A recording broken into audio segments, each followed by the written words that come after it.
Hello बच्चों, फिर से आप सबका स्वागत है मेरे इस चैनल फिजिक्स और मैथ्स बाबा पे। इस लेक्चर सीरीज में हम बात कर रहे हैं स्थिर वैद्युत की इलेक्ट्रोस्टैटिक पार्ट 15 है उसका।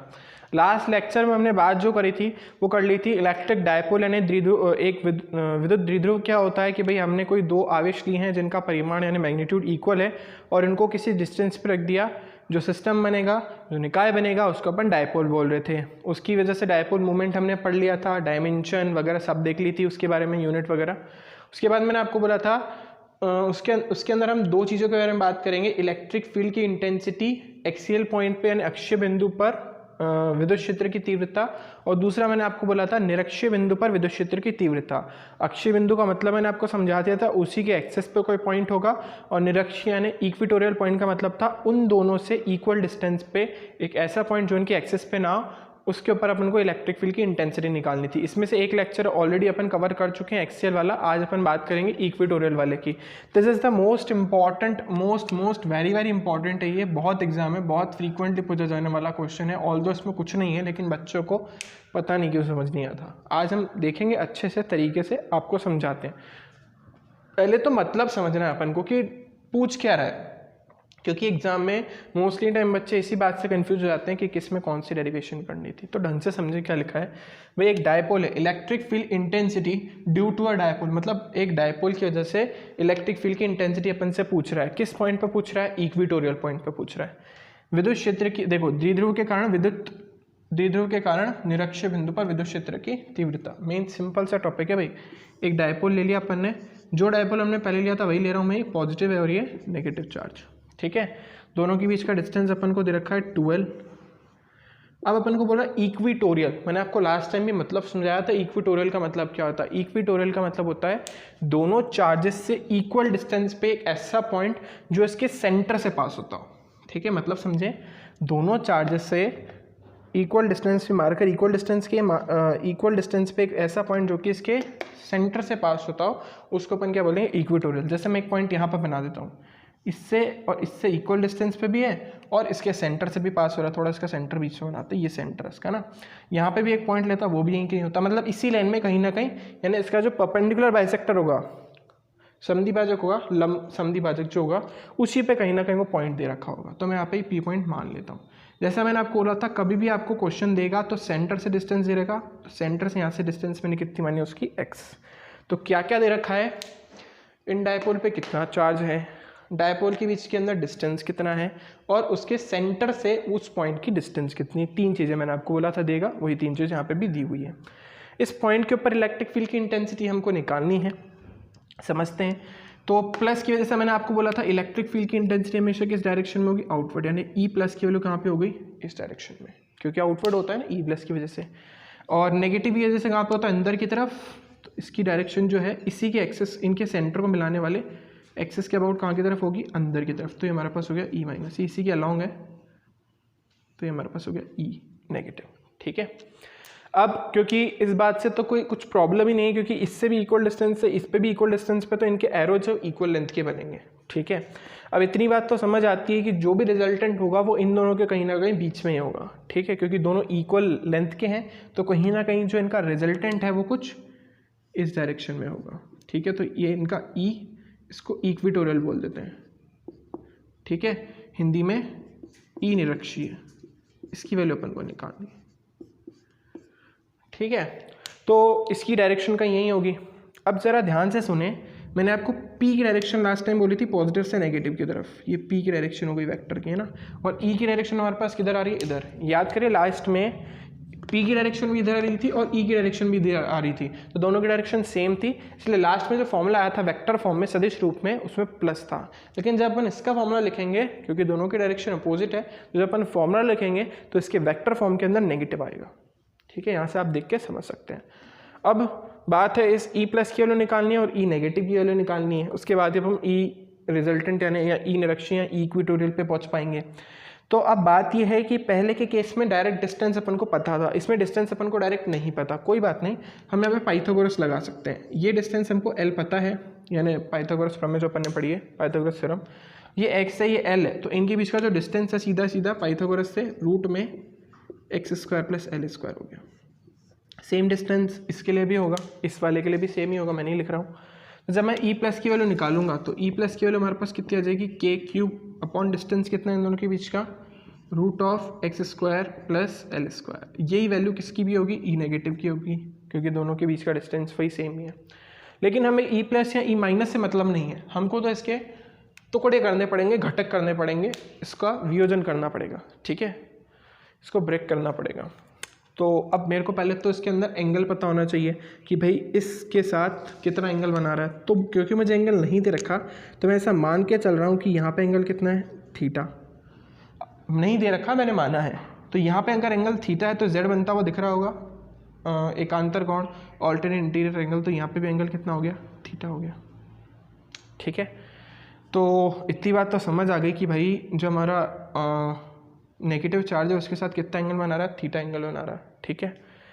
अब इसके बारे में बात करते हैं ज़रा। इसके अंदर भी आप ध्यान दें तो अगर यहाँ पे एंगल थीटा तो यहाँ पे भी एंगल थीटा होना चाहिए। अच्छा, यहाँ पे एंगल थीटा क्यों होना चाहिए, क्यों, क्योंकि एक समद्विबाहु त्रिभुज है, आइसोसेलेस ट्राइंगल है। ऐसा क्यों है, बिकॉज ये वाली साइड आपस में बराबर है, ठीक है। ये एक, इसलिए एक आइसोसेलेस ट्राइंगल यानी आपका समद्विबाहु त्रिभुज है। तो ये एंगल थीटा था तो ये भी एंगल थीटा हो गया, इतनी बात समझ आ गई भी। तो ये एंगल थीटा है, तो ये एंगल अगर अपन को आइडेंटिफाई करना तो कैसे करेंगे, तो देखिए बहुत सारे तरीके हैं। अगर आप देखें तो ये यहाँ से यहाँ तक तो जेड बन रहा है, अगर मैं यहाँ पे लेता हूँ तो यहाँ पे भी क्या बनता है, जेड बनता, ठीक है। एक क्रॉस करती हुई लाइनें दिख रही होगी, ठीक है। जब ये क्रॉस कर रही है तो अपन ने कौन पढ़ा है, शीर्षम कोण, इसको अपन बोलते हैं वर्टिकली अपोजिट एंगल। वो एंगल यहाँ पे बन रहा है, तो अगर ये एंगल थीटा तो ये भी एंगल सीधा सीधा कितना हो जाएगा, थीटा। वापस समझे, ये थीटा तो जेड बना के ये भी थीटा। ये लाइन आपको कट करती हुई दिख रही होगी, ये वाली देखनी है सिर्फ, ये वाली और ये वाली। तो ये एंगल थीटा हो तो ये भी उसके अकॉर्डिंग क्या हो गया, थीटा। तो इतनी बात तो अपन को समझ आ गया कि दोनों एंगल क्या है, थीटा, और दोनों की वैल्यूज़ भी सेम है। तो इनकी वैल्यूज़ को हम किसी कॉमन वैल्यू ई के इक्वल मान लेते हैं, है ना। इसको अपन किसके बराबर मान लेते हैं, क्योंकि ई प्लस और ई नेगेटिव माइनस है तो इसको ई मान लेते हैं, मान रहे हैं, ये लेट किया है इसको, है ना। अगर है तो ये भी ई है और ये भी ई है। तो जब मैं इसके घटक करूँगा, मैं इस डायग्राम को थोड़ा सा बड़ा बनाता हूँ क्योंकि आप लोगों को दिखेगा नहीं, मैं सिर्फ जो मेन पार्ट है वो आपको समझा रहा हूँ। इसमें सारी वो ऑलरेडी मैं जितने भी चीज़ें दिखानी थी वो दिखा दी हमने। तो ये भी हमारे पास ई, अभी अपन ने बात कर ली, और ये भी हमारे पास क्या ई है, इसकी बात हमने कर ली। उसके बाद अपन ने बोल दिया ई नेट यहाँ पे आएगा, यानी ई निरक्षीय, ई निरक्षीय आप बोलना चाहें, इक्वेटोरियल बोलना चाहें। ये एंगल हम थीटा बोल चुके हैं और ये भी क्या बोल चुके हैं, थीटा। तो अपन को घटक करने हैं, एक तो इसी की दिशा में होगा, एक हो जाएगा इसका ई कॉस थीटा, एक ऊपर वाले का हो जाएगा ई साइन थीटा। ये ऊपर वाला हट गया, ठीक है, ये कट गया, ये हट गया, इसके दो टुकड़े कर दिए अपन ने। नीचे वाले के भी करेंगे तो एक तो इसी डायरेक्शन में आएगा, वो आएगा ई कॉस थीटा, और एक इसके अपोजिट डायरेक्शन में आएगा ई साइन थीटा। आपको याद रखना है कि ये बीच में होना चाहिए, तभी अपन घटक कर रहे हैं। तो ये बीच में था, एक यहाँ पे तोड़ दिया और एक नीचे तोड़ दिया, ठीक है। तो ये वाला भी, नीचे वाला भी चला गया। तो यहाँ से एक चीज़ समझ आई कि भाई ये दोनों तो आपस में बराबर थे, तो इन्होंने तो एक दूसरे को कर दिया, कैंसिल कर दिया। यानी जो इनके लंबवत घटक थे, इनके परपेंडिकुलर जो कंपोनेंट थे, वो उन्होंने एक दूसरे को निरस्त कर दिया। लेकिन जो इनका क्षैतिज घटक था, हॉरिजॉन्टल कंपोनेंट था, वो आपस में क्या हो रहे हैं, ऐड हो रहे हैं। यानी आपको एक बात समझ आई कि जब अपन इसका ई रिजल्टेंट निकालेंगे या इक्विटोरियल निकालेंगे, निरक्षीय निकालेंगे, तो किसकी को ले जाएगा, E cos theta plus E cos theta. Positive वाले का भी ई कॉस थीटा और नेगेटिव वाले का भी ई कॉस थीटा। डायग्राम आपको ये भी एग्जाम में बना के आना पड़ेगा, ठीक है। हमने क्या करा, हमने देखो यहाँ पे मैं आपको वापस बताता हूँ, हमने यूं और यूं था, ठीक है, सॉरी, यूं और यूं था, और ये रिजल्टेंट था, ये थीटा था, ये थीटा था, ये भी ई था और ये भी ई था। इसके घटक करे, एक यहाँ पे आया ई साइन थीटा, एक यहाँ पे आ गया ई कॉस थीटा, फिर इस वाले के घटक कर यहाँ पे आ गया ई कॉस थीटा, और ये नीचे आ गया ई साइन थीटा, ठीक है। इसने और इसको कैंसिल कर दिया और ये दोनों जुड़ गए। जब अपन किसी चीज़ के घटक करते तो वो दोनों चीज़ें हट जाती, तो आप भूल जाइए कि ये दोनों थे, ठीक है। तो यहाँ तक अपन पहुँच गए, यानी अपन को पता पड़ गया कि लंबवत घटक ने निरस्त कर दिया एक दूसरे को, और हॉरिजॉन्टल ने एक दूसरे को, हॉरिजॉन्टल ऐड हो गए, जो आपके क्षैतिज घटक थे वो जुड़ गए। तो आपका ई निरक्षीय, इक्विटोरियल किसके बराबर आएगा,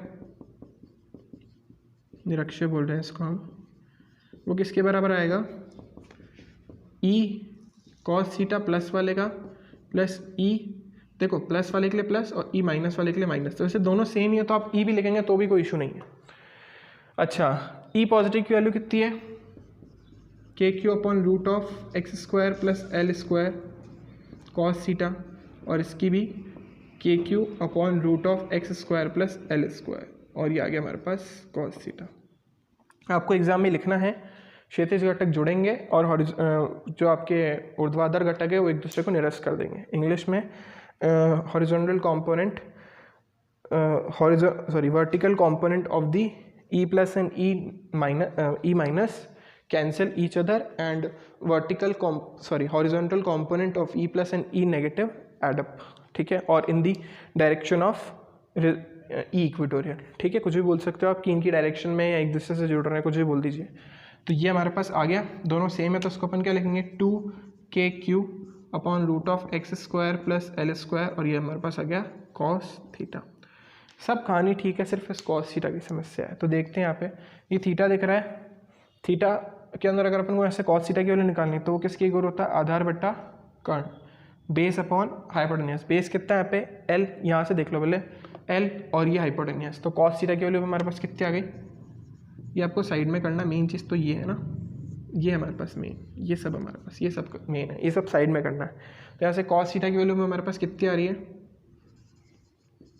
बेस कितना है एक्स, इस ट्राइंगल को देखें, नहीं दिख रहा तो यहाँ बना देते हैं, ये हमारे पास थीटा एंगल है, ये हमारे पास एल है, और हमारे पास रूट में x square plus l square, ठीक है। तो यहाँ पे हमारे पास कॉस थीटा की वैल्यू किसकी इक्वल आ गई, कॉस थीटा की वैल्यू हमारे पास आ गई एल अपॉन रूट में x square plus l square, ठीक है, बस इसको वहाँ रख दीजिए। तो हमारे पास वैल्यू आ जाएगी 2kq एल अपॉन, अच्छा इसका स्क्वायर था, okay we have did a mistake, ये इसका स्क्वायर था क्योंकि फॉर्मूला था ना k q upon r square, तो आर की वैल्यू ये थी, स्क्वायर करते तो ये आएगा, तो सब पे अपन को स्क्वायर लगाना पड़ेगा, my mistake, sorry for this, ठीक है। तो यहाँ पे ध्यान दें, ये इसके ऊपर पावर कितनी, आधा, और ये 2, तो आधे से 2 कैंसिल हो गया तो कितना आया 1, ठीक है ना, रूट से स्क्वायर कैंसिल हो जाता है। और जब कॉस थीटा में आप इसकी वैल्यू रखेंगे, चलिए रख देते हैं x square plus l square पहले रख देते हैं, डायरेक्ट करेंगे तो प्रॉब्लम होगी आपको, x square plus l square, ये किस में रूट में, तो उसको मैं पावर हाफ लिख सकता हूँ, ये तो कैंसिल हो गए थे, और कॉस थीटा के अंदर एल अपॉन दिस। अब देखते हैं यहाँ पे आ रहा है 2kq एल अपॉन ये 1 और ये आधा, कितना हो गया 1.5, तो x square plus l square की पावर 3/2। सेम चीज़ें यहाँ पे देखनी है कि q इंटू 2l, ये देखो 2 इधर चला गया तो q इंटू 2l कितना बन गया हमारे पास p, जैसे पहले करा था, तो ये हो गया हमारे पास kp, कैसे आया समझ आ गया होगा, ये 2 पीछे चला गया तो q इंटू 2l क्या बन गया p, और नीचे x square plus l square की पावर 3/2, ठीक है। वही सेम अजम्पशन है हमारे पास, x जो है l से बहुत बड़ा है, तो x square plus l square की लगभग मान किसके बराबर है, एक्स स्क्वायर के, तो ऐसे हमारे पास ई इक्विटोरियल यानी निरक्षक की वैल्यू कितनी आ गई, के P upon x square plus, अच्छा एक्स स्क्वायर में एल स्क्वायर जा चुका है, पावर 3/2, 2 से 2 कैंसिल, ई इक्विटोरियल की वैल्यू हमारे पास कितनी आ गई, के पी अपॉन एक्स क्यूब। क्या बात समझ आई, वहाँ पे जो अक्षीय था एक्सियल था उसमें आ रहा था 2kp अपॉन एक्स क्यूब, यहाँ पे कितना आ रहा है kp upon x cube. Relation निकालने से पहले ग्राफ ड्रॉ कर देते हैं, ई के बीच में एक्स के बीच में, वही रेक्टेंगुलर हाइपरबोला, ठीक है। अगर इसका वेक्टर फॉर्म लिखेंगे हम तो ई वेक्टर की वैल्यू किसके बराबर हो जाएगी, माइनस का kp vector upon x cube, minus में आपको ऑलरेडी बता चुका हूँ दोनों की डायरेक्शन अपोजिट है, ये इसका वेक्टर फॉर्म है, सदिश रूप,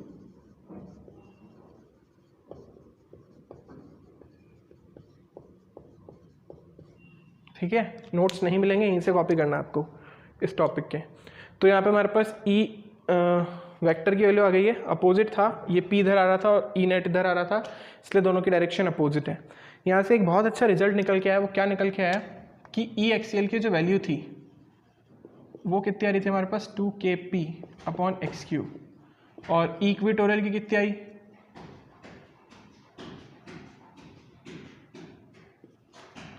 इक्विटोरियल की कितनी आई KP upon r x cube. तो रिजल्ट अपन ने क्या निकाला कि ई एक्सियल जो है वो डबल है ई इक्वेटोरियल का। मैं डायरेक्शन के बारे में नहीं बात कर रहा हूँ, मैं सिर्फ किसके बारे में बात कर रहा हूँ, उनके मैग्नीट्यूड के बारे में। एक्सियल मतलब अक्षीय से, यहाँ पे सिर्फ अक्षीय आ जाए और यहाँ पे निरक्षीय।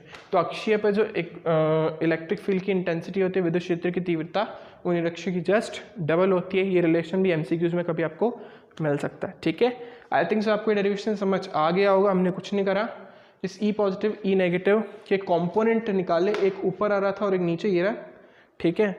और क्योंकि दोनों सेम थे इसलिए इनके ये वाले कॉम्पोनेंट तो कैंसिल हो गए, ये वाले दोनों ऐड हो गए, सिर्फ दोनों को ऐड किया है, ठीक है।